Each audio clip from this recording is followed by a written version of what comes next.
A group of men in green uniforms and women in loose black chador headscarves roaming the streets in a van is a familiar sight in Iran. This is a patrol of Iran's so-called morality police.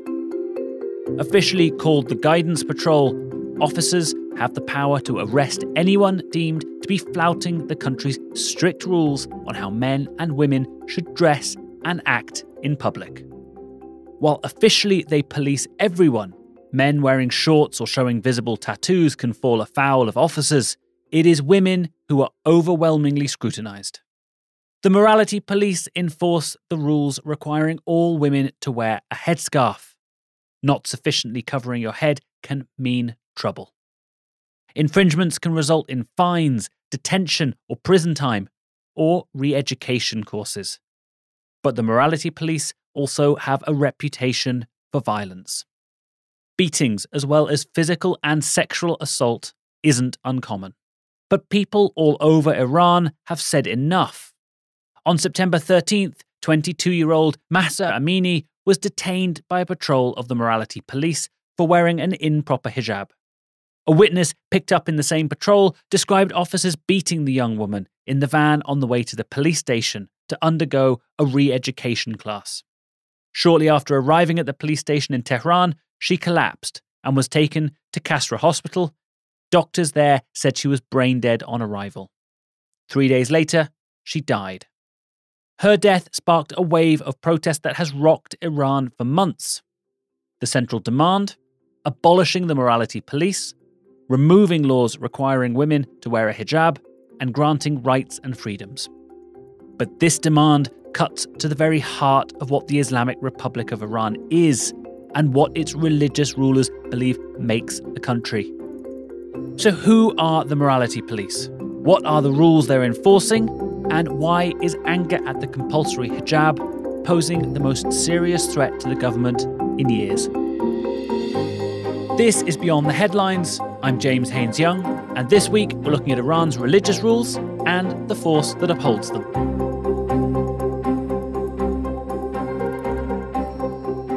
Before we start, if you want to get every episode of Beyond the Headlines as soon as it comes out, all you need to do is hit subscribe in your favourite podcasting app. Iran hasn't always been a place where people, especially women, had to observe religious dress codes and wear modest clothing. Jeans, dresses and skirts weren't uncommon on the streets of Tehran until the 1979 Islamic Revolution brought down the Shah and installed a religious theocracy that has ruled ever since.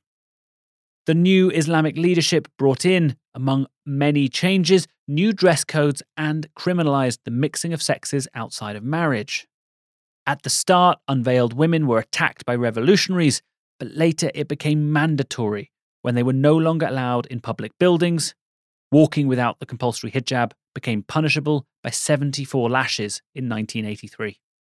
Sara Bazubani is a research fellow at the Institute for Middle Eastern Studies, focused on the politics and the economy of Iran, a country where she's lived and worked. We asked her about the origins of the morality police and their impact on society. Well, these forces have been created from the outset of the Islamic Revolution.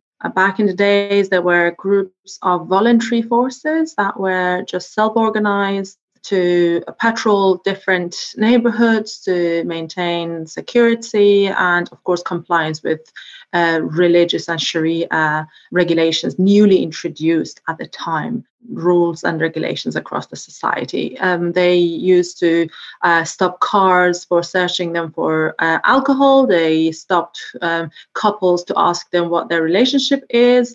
God forbid, if a man and a woman were in a car alone and they were not related by blood, they would have end up in prison or receiving lashes or all sorts of very vicious forms of punishment. When new laws came into effect after the Islamic Revolution, women were required to wear loose-fitting clothes and cover their heads. Even in schools, girls started wearing the hijab from the age of 7. The law, however, didn't include specifications or guidance on what types of dress are improper. Hence, this created room for judgment from the revolution's supporters. Therefore, a new force has appeared. The morality police became institutionalized to combat what they perceived as this improper hijab and clothing.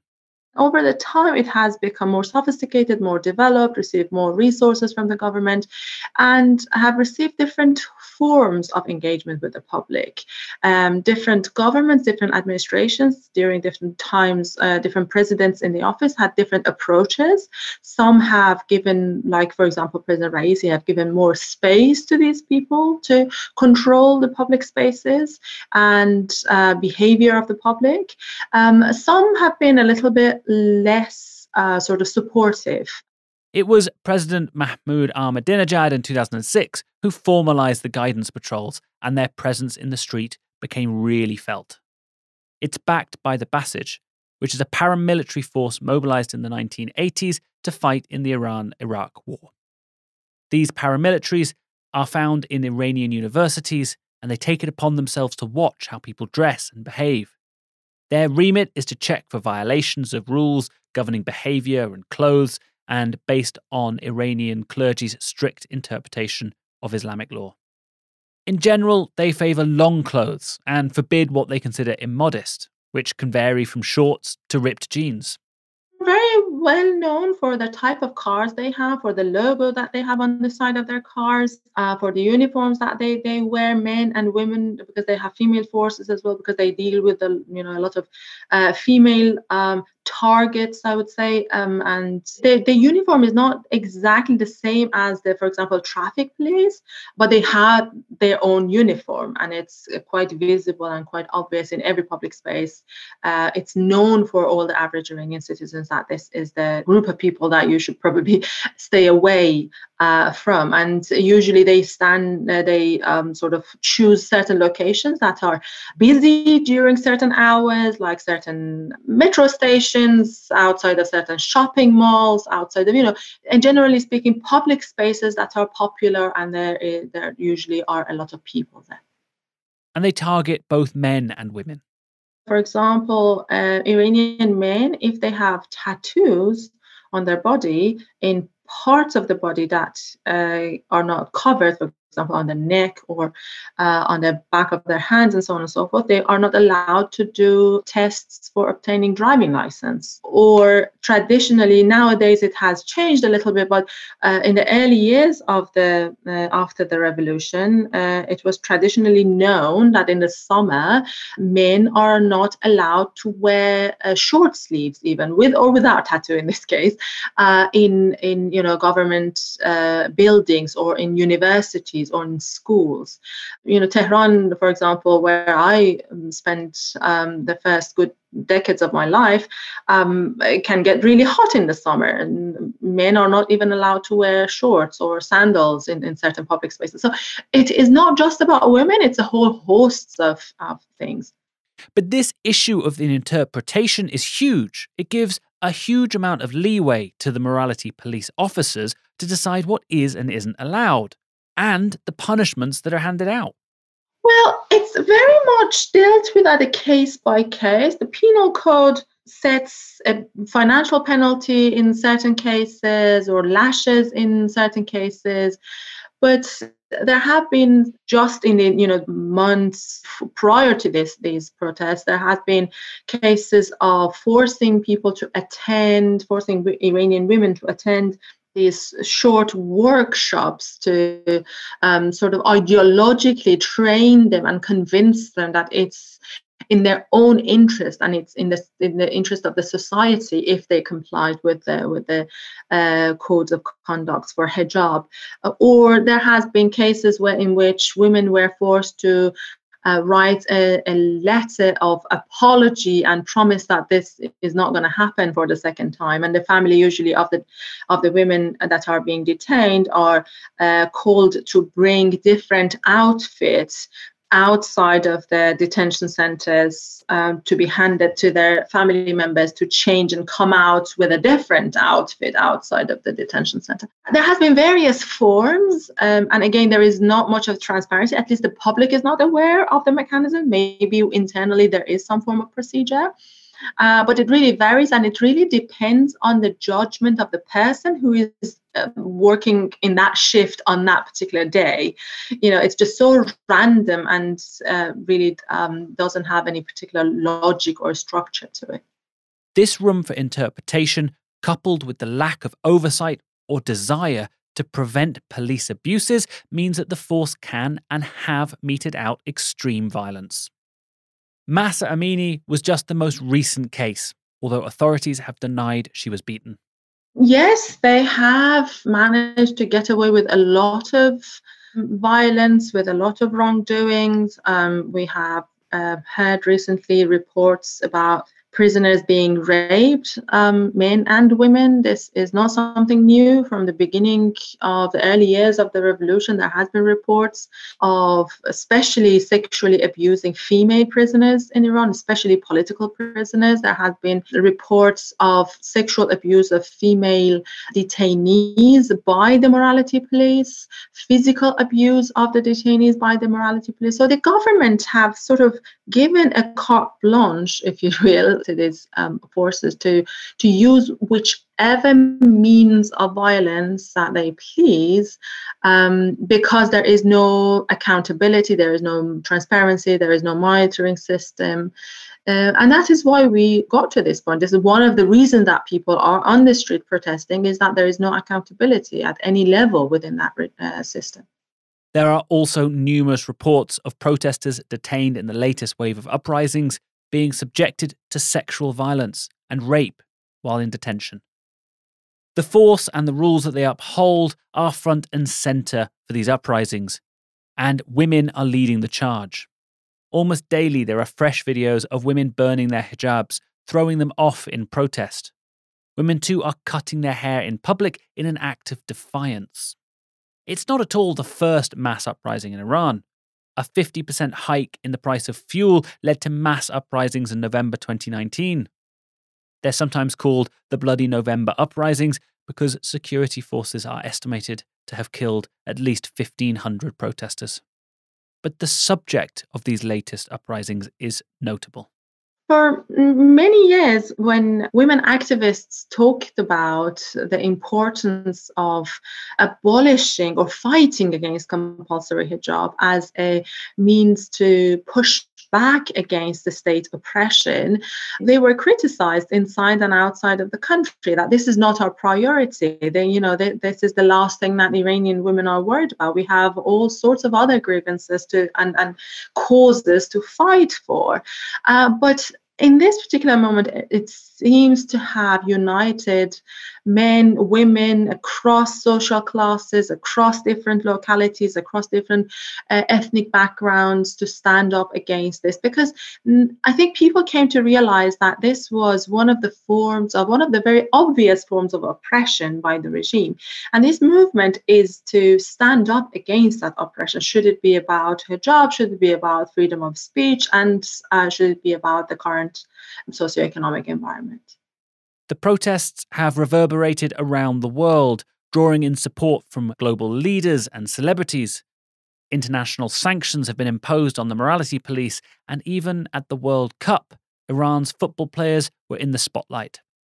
Vanya, a 21-year-old Iranian studying in Qatar, hit on this idea of the issue of the hijab being a lightning rod for a much larger grievance to do with freedoms and the economy and government repression and ways of life. This is not a fight for hijab. This is not a fight for what people are wearing, what women are wearing. Women are leading this revolution not only for themselves, but for choice of living. Whether that choice of living is where they want to dress, who they want to be with, who they want their partners to be, where they want to study, where they want to go, what they want to do, what they want to eat, and what they want to drink. It's all these tiny choices that make up the human experience, and we have been neglected of these decisions our entire life. But people are scared as well. The violence from the regime is also overwhelming. Tens of thousands of people have been arrested since September, and in November, Iran carried out its first execution of a protester. The UN says that at least 300 people have been killed, including 30 children. Is that the main reason that we are here, to just be voice of our people, of our country? The people at the moment, they are fighting to just have their human rights. You cannot believe that the regime, they are killing kids, children in the high school, in the street. You cannot believe that, how they are fighting, you know? We are just trying to protect our family, our friends in front of the regime. Yeah, just please be our voice. Be our voice of the family. So thousands of people are out on the streets, demanding that the government rein in the morality police or abolish them and drop the laws around women wearing a hijab. But how has the government responded? Well, on the streets, the police have carried out thousands of arrests. They've beaten and tear-gassed protesters, and skirmishes are ongoing between the protesters and the authorities. But politically, Iran's Attorney General, Mohammad Jafar Montazeri, said that the parliament and judiciary were reviewing the hijab laws. But Sara doesn't think that there's a consensus yet within the political establishment and worries that the government may see it as a Berlin Wall moment and refuse to bow to pressure. I think the government, or different factions within the political elite, let's put it this way, because not all these decisions are not only made within the official government. There are various pockets of political power and religious power that have influence on forming policy in Iran that perhaps are not officially mandated with these policy making sort of responsibilities. So overall, I don't think at the moment, to be honest, there is a particular consensus amongst all of these different factions. They don't really know what is best at this stage. And that is why we hear all these contradictory remarks. Some are condemning the government's political obtuseness, I would say, and some are basically supporting this. So there is this internal debate. There is no clear decision made so far. And I would say that even if the government and all these different pockets of political power come to this conclusion that they want to abolish completely the law of mandatory hijab, this is not something that the people would be completely happy about as the final ending of the uprising, because the demand of the protesters goes way beyond just the question of hijab. It might be as a gesture by the government to calm the public down, to bring back the order across the society, but I wouldn't imagine that would bring the result that the government expects. And that right there cuts to the heart. A worry about what could happen if the government makes any concessions. Remember, the Iranian regime sees itself as an Islamic revolutionary movement. Everything they do is to protect that and further those revolutionary aims. Turning around now and accepting that the hijab is not mandatory, well, for some hardliners, that would spell the end of the revolution. This much is clear in the rhetoric of many of these hardliners, who have branded the protesters as terrorists and extremists and called for their uprising to be put down. And I think the government also, or at least certain elements of the political elite, view the law of hijab as the Berlin Wall, and they view it as an issue that if the government gives in, that could be technically the end of the Islamic revolutionary regime. And I think that at the heart of the public grievances is what formed, as you mentioned, the Islamic revolutionary government. And that is a government that is formed around a certain interpretation of Shia Islam. And the people are demanding for a separation between religion and politics. They want a government that can be held accountable for violations of human rights. But violations of human rights have been often justified by the political elite as accepted within the Sharia law, as for example, various interpretations of various death sentences that are now being handed to the protesters as acting against God or fighting against God, or various religious-oriented justifications for this violence. And I think what people want is a separation. And what makes the Islamic revolutionary government is this combination of ideology and political system. So if there was a separation, as you mentioned, there would be no Islamic revolutionary government. President Ebrahim Raisi has said that the people's voice must be heard, but he's not exactly seen as being from the more reform-minded branch of Iran's political spectrum. And Sarah points out that a halfway house solution may actually make the situation worse. Since Amini's death in September, the morality police have been fairly absent from the streets of major cities, although other security agencies are out in force. If you have a penal code but not a proper mechanism to observe compliance with the rule that the penal code is built upon, then it makes even the situation more difficult for women and for ordinary citizens in that country, because anybody basically will be able and allowed then to claim anything they wish against anyone. So that would make things even more complicated. And we already witnessed that. You know, there are various videos and footages being circulated across the social media that shows citizens or Iranians in plain clothes. I would say that these are not perhaps just ordinary citizens, all of them. These are plainclothes regime elements that are doing exactly the same thing that the so-called morality police was doing in public spaces without wearing the uniform, without having the ID card. And they get, extremely verbally violent, sometimes physically violent against women because of the way that they choose to appear in public spaces. So as long as the penal code is there, nothing will change. The government is unwilling to simply change the rules, and protesters show no signs of backing down. So what does that mean on the streets? So far, it seems like they are more interested in escalating violence, and escalation of violence puts the situation in a vicious cycle of more public anger, which is responded with more violence, and this cycle will continue. It is exhausting, it's not constructive, there is very little that either side can achieve from, but unfortunately this seems to be the most desirable scenario for the regime, because they are nearly 3 months into the protest. We haven't seen any form of response that can give hope to the people that there might be change on the way. Thanks this week to Sarah Bazabandi.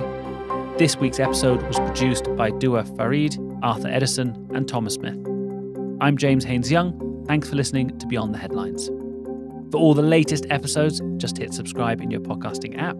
And if you can leave us a review while you're there, it makes all the difference.